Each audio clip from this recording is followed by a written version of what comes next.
네, 오늘 말씀 제목은 전도의 패턴입니다.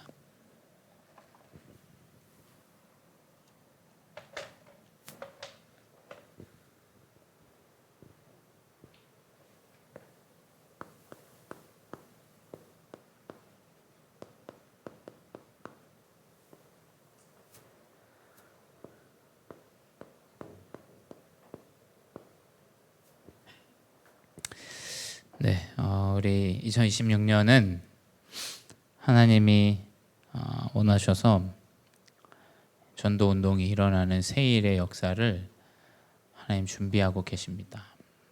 근데 그 새일의 비밀은 많은 사람을 내가 열심히 전도한다. 아마 그것도 필요합니다. 근데 그것 이전에 말씀이 성취되어지는 것을 중직자 한 사람 한 사람이 확인해야 됩니다. 그리고 기도가 응답되어지고 전도는 하나님이 하시려는 것이 확인되어져야 돼요. 그래서 내가 할 일이 없구나. 내가 언약을 붙잡고 누리고만 있으면 성령이 역사하시고 인도하시는구나. 이 비밀이 회복되어줘야 돼요. 그래서 저는 제가 목회자로서 가장 기쁠 때가 뭐냐면 뭐 다른 게 있겠습니까? 중직자나 렘넌트 청년들이 큰 응답을 받고 경제 응답을 받고 이것도 기쁩니다. 근데 내가 아무것도 안 되어지더라도 내가 말씀에서 하나님의 답을 찾고 하나님의 말씀이 능력이 있고 살아있더라.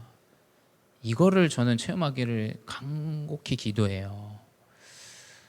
그것보다 더 중요한 건 없다고 봐요. 정말입니다. 그래서 렘넌트가 결단을 하고 내가 금토일 시대의 집중 속으로 들어가 있다. 왜냐하면 말씀이 소중하기 때문에. 그 누구의 어떤 부모님에 의한 것도 아니고 누구에 의한 것도 아니고 스스로가 깨닫게 되면 그 너무 기쁜 일이에요. 진짜. 그렇죠? 그 응답을 확인하셔야 돼요. 큰 응답보다 내가 기도하는 제목들이 이루어지는 것보다 더 중요한 건 내가 말씀 붙잡는데 하나님이 역사하시더라 라는 이 비밀이 나타나요. 제가 봤을 땐 그게 세일이에요. 정말 그게 세일입니다. 다른 게 세일이 아니에요. 하기 싫은 묵상, 하기 싫은 기도, 꾸역꾸역 어떻게든 해보려고 하는 전도 해갖고 누구 한 명 데려오고 그건 뭐 사람도 기쁘지 않고 본인도 기쁘지 않고 하나님도 기뻐하시지 않으세요. 전도가 안 되면 하지 마세요. 말씀 묵상하세요. 전도가 안 되는데 왜 전도를 하려고 합니까? 뭐 전도 그 삶도 아니고 패턴도 아닌데 무슨 전도를 합니까? 내 마음에 하나님 믿어지지도 않는데 어떻게 전도가 되겠어요? 그렇죠? 그거 하지 마세요. 그거는 본인에게도 피해, 말하는 사람도 피해, 그건 교회의 이미지에 대한 피해도 마찬가지예요. 왜냐하면 그렇지 않습니까? 이 교회가 그냥 뭐 어중간한가 보다. 그 은근히 또 피해 가요. 그렇죠? 차라리 안 되면 깊은 묵상 속에 들어가세요. 강단을 깊이 언약으로 내 마음에 새기세요. 그리고 그걸 가지고 평안함을 누리세요. 그래서 복음은 어떤 면에서 오늘 제목이 전도의 패턴이지만 사실은 복음은 삶의 패턴이에요. 내 삶에서 누려지는 것이 나오는 것입니다. 그래서 여러분의 삶을 살릴 생각을 하시고 여러분의 삶이 살아나면 전도는 되어지게 돼 있어요. 그래서 그 언약을 붙잡고 인도 받으세요. 그 언약을 붙잡고. 근데 그 삶의 패턴은 5가지 흐름으로 우리가 인도받고 확인하고 나아가야 돼요. 그게 뭐냐면 말씀의 흐름입니다.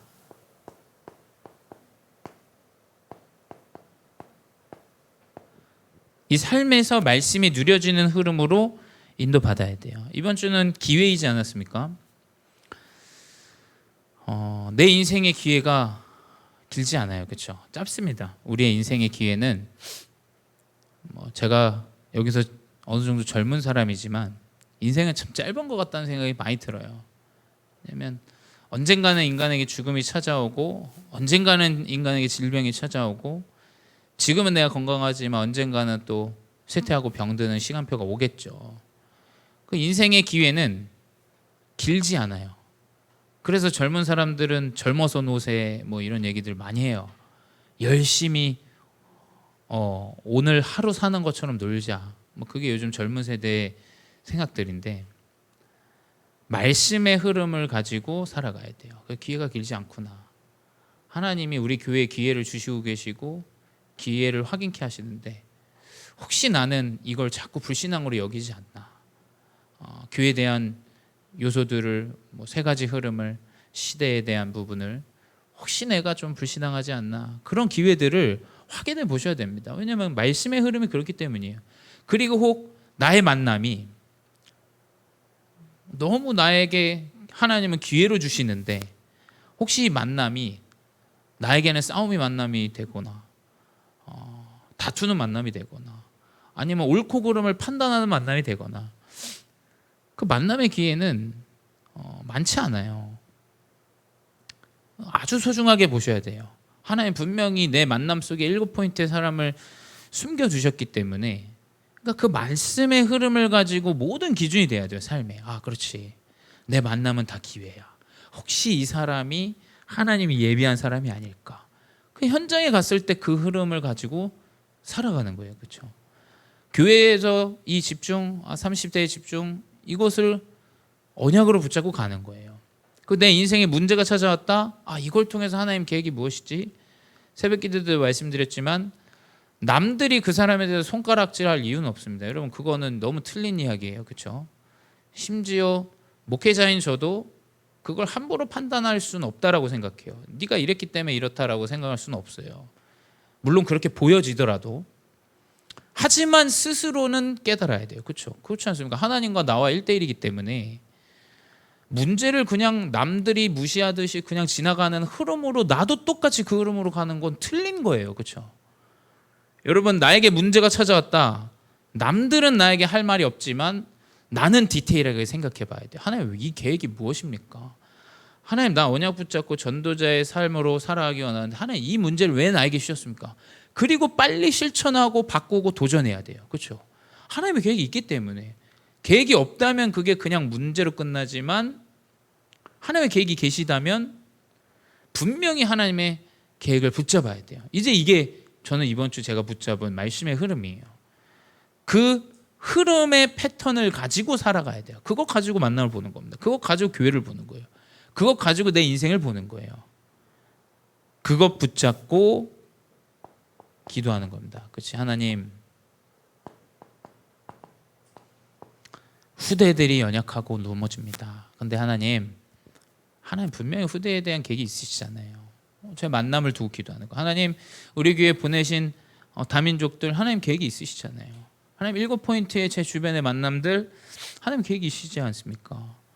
그 기도로 흐름을 연결하는 거예요. 그 흐름으로. 그러니까 삶의 패턴은 어떤 면에서는 영적인 패턴이 되어줘야 돼요. 그게 안 되어지는데 전도의 패턴이 나올 수가 없습니다. 그렇죠? 왜냐하면 이 말씀과 기도 속에서 누려지는 이 패턴이 결국에는 전도의 흐름으로 회복되기 때문이에요. 말씀과 기도의 흐름을 누리고 결국에는 이 언약을 붙잡고 가면 이제 달리 보여요. 그렇지 않습니까? 우리가 현장에 가서 놀러 가더라도 전도자로 가면 되는데 그게 잘 안 돼요. 그렇죠? 그냥 놀러 가면 놀러 가고 함께 행복하고 즐거운 시간들을 보낼 것들에 대한 생각들이 이제 우리가 가득 차 있죠. 근데 어딜 가든지 내가 전도자로 가는 패턴들이 회복되어지면 이제 좀 달리 보여요. 사람들이 달리 보이고 그전에는 그냥 지나갔던 가정의 문제들이 이 사람의 이 문제 같다면 내가 이 사람을 살리고 돕는 전도자의 흐름이 이제 보이게 돼요. 그렇지? 내가 어떤 부분을 도울 수 있을까? 여러 가지 이 흐름들이 삶의 패턴이 되어지면 당연히 되어집니다. 이 흐름이 안 만들어졌기 때문에 사실은 보여지지도 않는 거고 되어지지가 않는 거예요. 그러면 아까도 얘기했지만 그 흐름을 가지고 가면 이제 현장의 흐름이 보여요. 이 사람의 영적 문제 이걸로 시달리는 거예요. 이건 그리스도 없는 문제고 내가 어떤 부분을 도울 수 있고 어떤 부분을 살릴 수 있을까. 그래서 제가 봤을 때 진짜 우리 청년들은 현장에 갔을 때 내가 살릴 수 있는 걸 찾아야 돼요. 내가 잘하는 걸 거기에 심취해 있으면 여러분 그건 진짜 안 돼요. 여러분 그거에 심취해 있으면 큰일 납니다. 그건 발전도 없어요. 그건 멈춰 있게 돼요.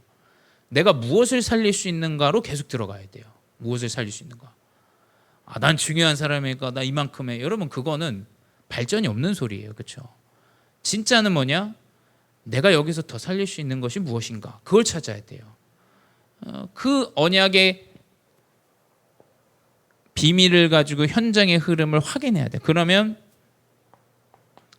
이제 한 나라, 우리는 237 나라를 살릴 중요한 전도자이기 때문에 한 나라의 흐름이 보입니다. 그래서 여러분 우리가 목사님이 계속 세부를 가시잖아요. 목사님이 세부를 갈 때마다 마음을 담는 제자 한 사람이 나와야 돼요. 사실은 그렇지 않습니까? 목사님이 중국을 가신다 그럼 중국을 마음 담은 제자가 한 사람이 나와야 돼요. 그러니까 제 말은 선교비를 많이 후원해라 이 얘기가 아닙니다. 목사님이 그 현장으로 갔을 때 나는 온전히 이 세부 사역, 세부의 현장과 이 만남과 또 들어와 있는 세부 다민족들을 놓고 기도할 수 있는 한 나라의 흐름이 있어야 돼요. 그렇죠? 그래서 저는 항상 이 선교지와 우리 교회와 내 만남의 사역을 두고 기도해요. 중국인을 만나면 저는 좀 달리 보여요. 이번 주일에도 지난주에도 이번 주에도 만났지만 저는 하나님이 중국을 우리 선교지로 주셨는데 왜 이 사람 만나겠을까? 저는 그 관점으로 그 흐름으로만 봐요. 하나님이 세부 우리가 흐름을 갖고 있는데 지터랑 이 두 분 다 세부에서 오신 분이거든요. 이분들을 하나님이 왜 보냈을까? 이제 이게 달리 보이는 거예요. 그 흐름이 결국에는 삶의 흐름이 이제 전도의 패턴이 되어지는 겁니다. 이 사람을 우리는 전도자라 부르는 거예요. 그렇기 때문에 내 생업은 사실은 두 번째 업이 되는 거예요. 첫 번째는 내가 전도자로 살아가는 겁니다. 전도자. 하나님이 세계 보고만 237 5천 종족 살리기 위해 나를 부르셨다는 완전한 결론 하에 우리의 생업은 사실은 부업이 되는 거죠. 이 전도자의 전도의 패턴이 회복되어지는 응답을 누리시기 바랍니다. 근데 그 전도자의 이 전도의 패턴이 첫 번째는 믿음으로 시작되어지는 거예요. 믿음으로. 왜냐하면 우리의 상황과 현실은 있기 때문에 사단은 그걸로 계속 속입니다. 속이는데 그거에 속으면 안 돼요. 여러분 모든 비밀은 믿음이에요. 아시겠죠? 모든 것의 비밀은 의심이 아닙니다. 아시겠죠? 누구는 틈만 나면 의심을 해요. 누가 저한테 그러더라고요. 누구라고 얘기하기 좀 그렇지만 네, 우리 가족 이 사람은 같이 업을 하는데 모든 게 다 의심이야. 그러니까 조심스러운 것과 의심은 너무 다른 이야기잖아요. 모든 게 의심이에요. 그거 안 되면 거봐 내가 안 된다 그랬잖아. 정말 피곤한 그 상대방을 굉장히 피곤하게 만드는 그 의심. 여러분 의심은 상대방을 피곤하게 하지만 믿음은 모든 답이 돼요. 여러분 이건 그냥 삶에서도 그래요. 제가 볼 때 믿음직스럽고 믿음을 주고 확신을 주고 믿음을 가지고 이 사람을 이해하고 여러분 그건 모든 답이 됩니다. 정말로 안 되는 사람이어도 그 사람에게도 답이 되고 나에게도 답이 돼요. 그렇지 이 사람 안 되지만 하나님이 사용하시겠지. 하나님이 사용하실 거야. 때가 되면 사용하실 거야. 이제 이게 모든 비밀이 돼요. 그 사람은 이 믿음이 그리스도를 통하여 회복되어지죠. 믿음이 그리스도를 통하여 회복되어지는데 그 믿음은 요한복음 1장 12절에 영접하는 자 곧 그 이름을 믿는 자는 하나님의 자녀가 되는 권세를 주셨다. 이 그리스도의 믿는 믿음은 우리에게 권세를 줘요. 곧 능력을 준다라는 거예요. 여러분 믿음은 능력입니다. 지금 이 시대는 더 바뀌었어요. 옛날에는 사람을 믿고 의지하는 게 굉장히 쉬웠지만 지금 시대는 어려워요. 그렇죠? 그러니까 이 믿음은 사실은 굉장한 유일성이 돼요. 내가 이 믿음을 가지고 있고 미래에 없는 아직 오지 않은 그거에 대한 믿음을 가지고 살아가는 사람에 대한 인생을 보면 이 시대는 굉장히 유일성이 될 거예요. 여러분, 그래서 그 믿음이 회복하시기 바랍니다. 근데 그 믿음은 오직 이 그리스도 안에 있다. 그 그리스도 안에 있는 이 권세를 가지게 되면 어떻게 되냐? 고린도후서 5장 17절에 새로운 피조물이 됩니다. 피조물인데, 하나님이 만드신 피조물인데 새로운 피조물이 돼요. 그 전까지는 나의 인생이 답이 없고 믿음이 없고 확신이 없고 살아간 이유와 목적도 찾지 못했었는데, 이제는 나의 인생이 하나님이 인도하신 새로운 응답을 가지고 살아가게 돼요. 그래서 그리스도 안에 있으면 새로운 피조물이다 기록하고 있죠. 이전 것은 지나갔다. 보라, 새 것이 되었다. 여러분, 그래서 이전 것은 지나가는 겁니다. 그리스도 언약 붙잡은 자는 과거에 매면 안 돼요. 자꾸 내 과거에 뭐 어쨌다 저쨌다, 내 상처가 어쨌다 저쨌다. 여러분, 그리스도로 끝이 난 겁니다. 끝이 났어요. 그거에 매일 이유가 없습니다. 그건 사단이 속이는 일이에요. 여러분의 과거의 상처와 일들의 문제는 끝이 났습니다. 설령 끝이 안 났다 하더라도 끝이 난 결론을 가지고 살아가셔야 돼요. 왜냐하면 미래에 끝이 날 거기 때문에. 오늘을 살고 있지만 미래에 분명히 끝이 날 것이기 때문에 그 믿음과 언약을 붙잡고 가야 돼요. 그래서 갈라디아서 2장 20절에 그분이 이제 주인 되시는 거죠. 그리스도 안에 사는 것이다. 그 믿음 안에 사는 것이다. 그러니까 내가 그리스도를 믿은 것 같지만 그 믿음 안에 또 다른 믿음을 하나님이 계속 주세요. 확신을 주세요. 이 믿음이 달라지는 거죠. 이제 확신이 드는 거예요. 믿음으로 내가 어떻게 하나님을 믿었지? 알 수 없는 이 믿음 가운데 있었지만 이제 나의 인생이 확신으로 와요. 여러분, 이게 회복되어져야 돼요. 이게 안 회복됐는데 전도 현장 간다. 답 없습니다, 여러분. 그거 하지 마세요. 그거는 전도를 실패하는 경험을 만드는 거예요. 그렇죠? 믿음을 회복해야 돼요. 하나님이 나를 전도자로 믿음의 세계 복음화의 증인으로 세웠다라는 그 믿음을 먼저 가져야 나가야 될 거 아닙니까? 그거 가지고 나가야 될 거 아닙니까? 그게 없는데 나가본들 그 사람의 반복되는 실패만 경험하게 할 뿐이에요. 그래서 이 믿음의 시작을 가지고 시작해야 됩니다. 그래서 이것 가지고 어떻게 시작하냐? 전도의 보통은 제자 운동이에요. 우리 여기 계신 중직자분들은 나와 같은 제자를 세우겠다라는 결론을 가지고 살아가야 됩니다. 그래서 예수님께서 마태복음 10장 1절에서 42절에 12제자를 부르세요. 12제자. 12제자를 부르시고 뭐라고 했냐면 5절 6절에 이방인의 길로도 가지 말고 사마리아인의 고을에도 들어가지 말고 오히려 이스라엘 잃어버린 양에게로 가라. 기록하고 있어. 왜? 아니 예수님이 왜 이 복음이 이방인에게 가서 더 전달돼야지 왜 잃어버린 이스라엘에게 가라고 했겠어요. 여러분, 시작은 제자를 세우는 걸로 시작해야 돼요. 교회 안에 중직자가 살아나야 전도 운동이 일어나는 거예요. 그렇죠? 왜 우리가 예배를 드립니까? 믿는 중직자들이 살아나기 위해서 예배를 드리는 거 아니에요? 맞잖아요. 그렇다면 중직자들이 살아나야 복음 운동이 회복되어지는 거예요. 내 가정을 달리 보고 내 가문을 달리 보고 이 영적 문제를 달리 보고 전도 제자를 하나 예배한 걸 찾게 되는 거예요. 그렇죠? 결국 전도의 패턴은 하나님이 예비하신 나와 같은 제자가 현장에 있습니다. 또 교회 안에 있어요. 여러분, 그 사람을 살리고 도와야 돼요. 그것이 가장 필요한 전도의 패턴이에요. 두 번째, 예수님 똑같아요. 누가복음 10장 1절에서 20절에 70인 중직자를 세우세요. 이 중직자를 통해서 2명씩 짝지어서 현장을 들어가라 이렇게 얘기하시죠. 2명째. 그래서 결국 새로운 고을에 들어가서 복음 운동할 수 있도록 해요. 근데 중요한 이 70인 제자를 세우는 게 가장 먼저입니다. 그렇죠? 제자가 안 세워져 있는데 어떻게 복음 운동이 일어나요? 결국 제자 운동이 일어나야 돼요.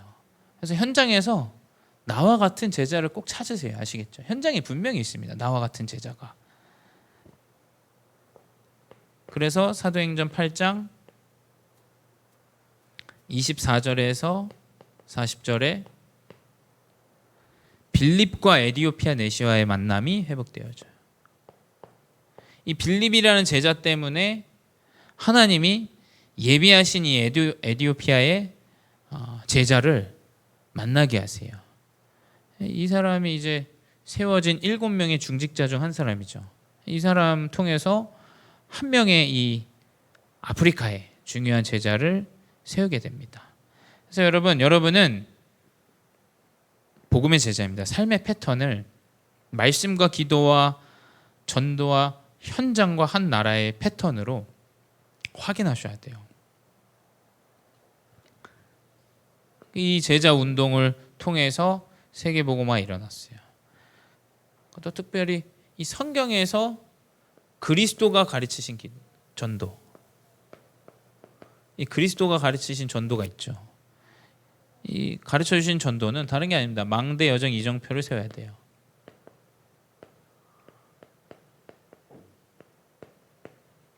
결국 전도 운동은 망대를 세워야 됩니다. 정확한 제자 망대를 세워야 하나님이 그 망대에 복음 운동을 이루세요. 이 여정을 가는 자가 나와야 됩니다. 그리고 곳곳에 절대 망대를 세워요. 그래서 예수님은 나타나신 모든 능력들 행하셨지만 결국에 남는 건 12제자였어요. 그렇죠? 이들을 망대 여정 이정표의 정확한 언약을 붙잡게 하십니다. 그리고 우리 다락방 전도운동은 5가지 기초로 회복하는 거예요. 다락방 팀사역 미션홈 전문교회 지교회, 이 언약을 붙잡으셔야 돼요. 현장에 맞게 이 5가지 기초의 언약을 회복하시기 바랍니다. 그래서 다락방에서 이 마가 다락방의 사람들이 모여서 팀사역을 해요. 그 사람들을 살리고 전도 현장에 여러 세워져 있는 교회들을 살립니다. 그게 이제 살아나서 곳곳에 또 미션홈이 세워져요. 그리고 또 전문인들이 세우는 이 복음 운동하는 전문 교회가 세워지고 결국에는 현장에 지교회가 세워집니다. 그게 어떻게 되냐면 세계화가 되어지는 거예요. 사도행전 1장 8절에 성령이 임하시면 너희가 권능받고 땅까지 증인된다. 분명히 성경은 기록하고 있어요. 제가 일요일 날 이제 그 중국 제 친구를 만났어요. 제 친구는 굉장히 부유해요. 부유하고 돈이 많아요. 아버지가 이제 굉장히 이제 높은 위치에 있기 때문에 돈이 많습니다. 근데 이제 이 친구의 친구, 한국에 사는 친구를 이제 이번 주에 만났는데 이 친구도 굉장히 똑똑해요. 제가 보니까 굉장히 똑똑해요. 그러니까 빨라요, 이게. 그러니까 진짜 제가 느낀 게 뭐냐면 다민족들이 오히려 비어 있는 걸 보는구나. 여러분, 제가 아까 말씀드렸지만 내가 잘하고 있는 거에 자꾸 심취해 있으면 거기에 대한 300%는 제가 봤을 때 나오지 않아요. 현장성과 전문성과 중요한 시스템, 이것을 확인해. 근데 그 친구는 그게 명확해요. 본인이 이제 한국에서 한 11년 있으면서 이 친구 원래 될 사람이었던 것 같아. 그러니까 핸드폰 가게도 한 3군데를 했었대요.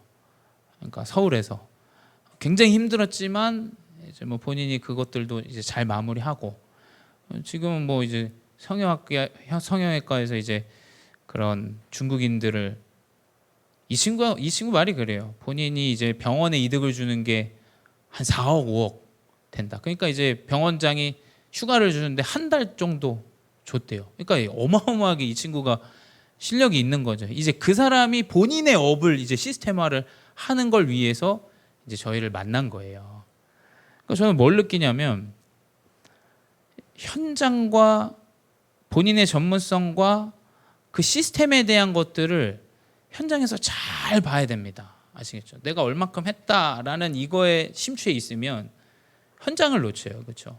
시스템을 놓칩니다. 이 친구는 외국인인데도 그거 비어 있는 것을 잘 보고 본인이 시스템화를 했어요. 시스템화를 해서 이제 본인의 업을 내요. 업을. 이제 이것 때문에 이제 행정사를 만난 건데, 전 뭘 느꼈냐면, 이렇게 하나님이 결국에 세계화는 하나님 보내시는 이 다민족 제자를 통해서 회복하시는데, 왜냐하면 마가다락방에 오순절 마가다락방에 그 오순절 절기를 지내러 온 다민족들이 그리스도 믿는 제자들이 다락방으로 온 거예요. 마가다락방으로. 그 사람들을 통해서 세계화가 된 거예요, 사실. 그렇죠? 그 산업인들을 통해서.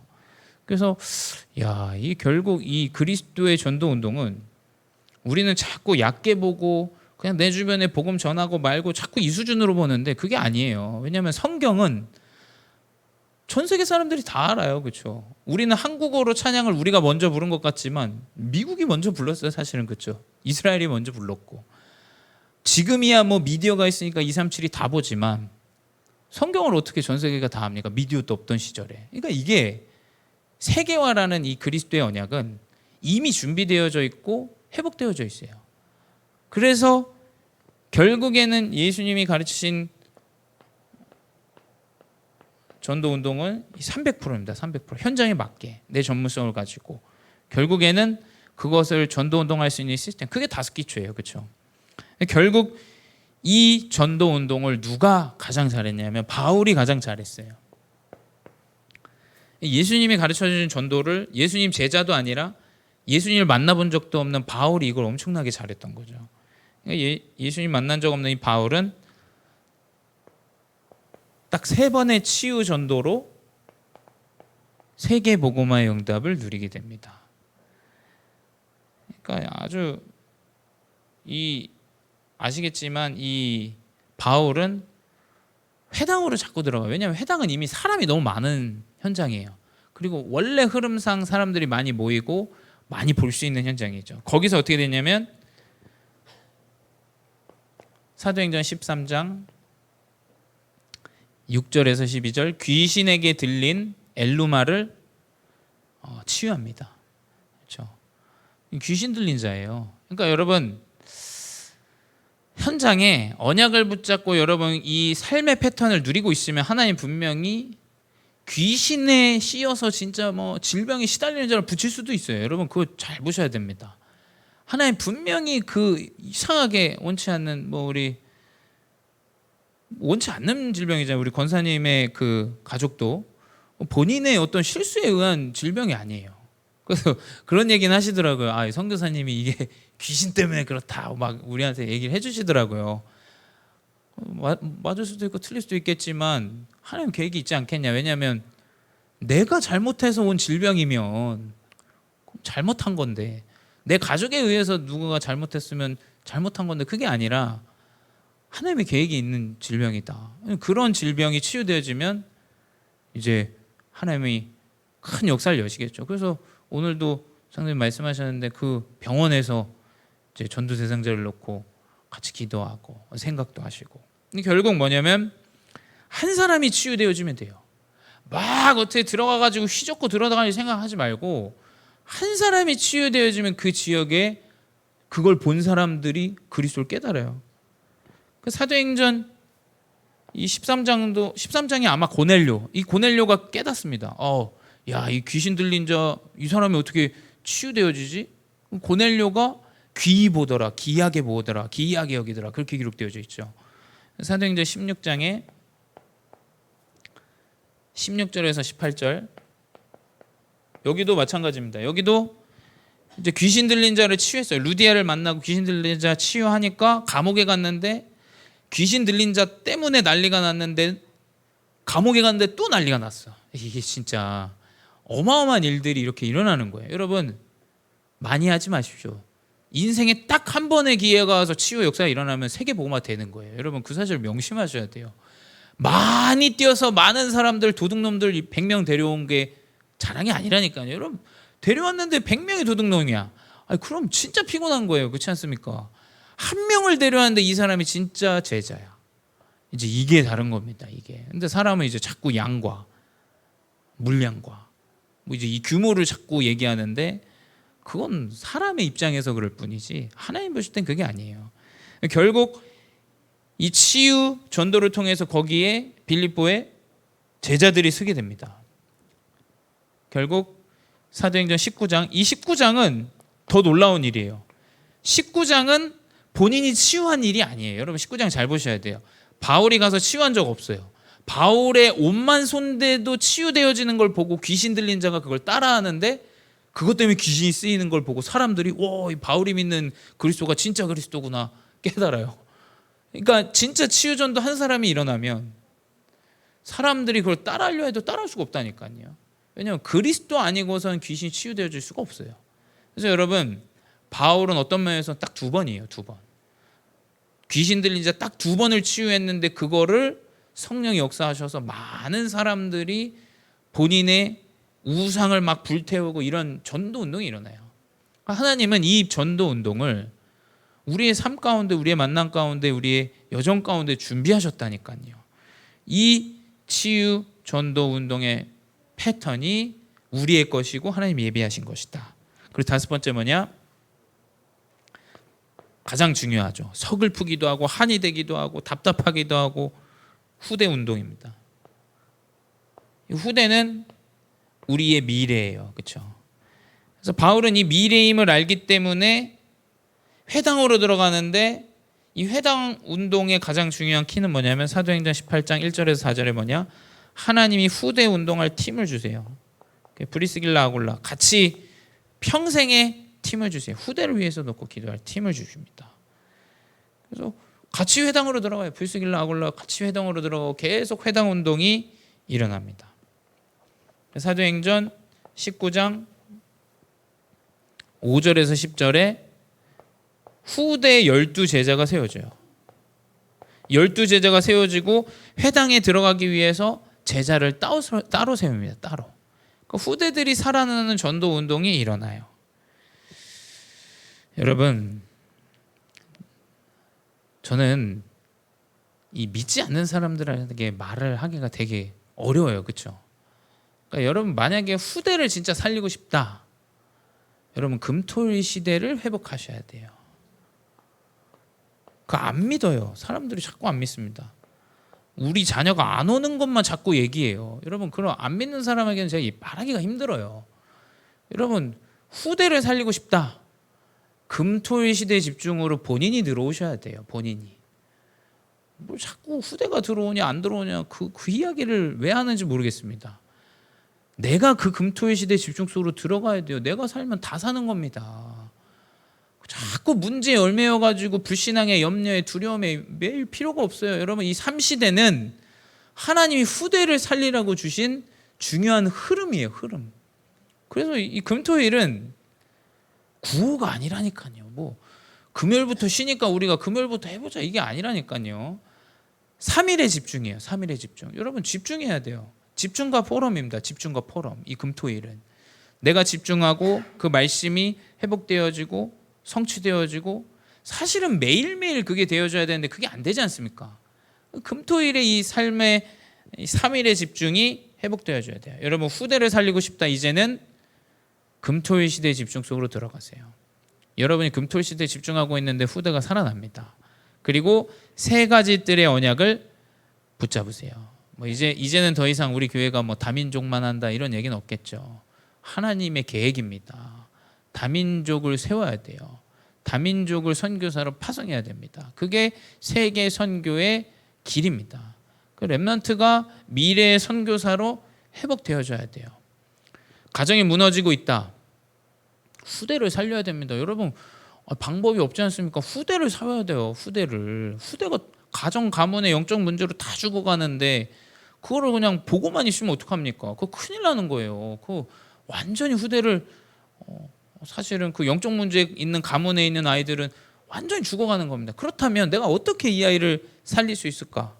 3시대 언약을 딱 붙잡아야 돼요. 후대를 위한 뜰. 이게 회복되어줘야 돼요. 그리고 병든 자. 여러분, 이 병든 자에 대한 중요한 시대의 언약을 붙잡으셔야 돼요. 그리고 가장 중요한 묵상 시대. 여러분, 교회를 잘 나오는 것보다 더 중요한 건 제가 볼 때는 개인의 묵상의 개인화가 되어져야 돼요. 근데 그건 교회 흐름 안에 있는 이 기회 안에 숨겨져 있어요. 분명입니다. 분명히 그래요. 저는 처음부터 제가 삶의 그 어떤 기도의 패턴이 있었던 게 아니지 않습니까? 저도 교회 안에서 그 집중과 흐름의 패턴들이 있었어요. 그게 자꾸 회복되어져야 돼요. 그래야 개인화의 응답을 누릴 수가 있습니다. 그래서 결론은 무엇이냐?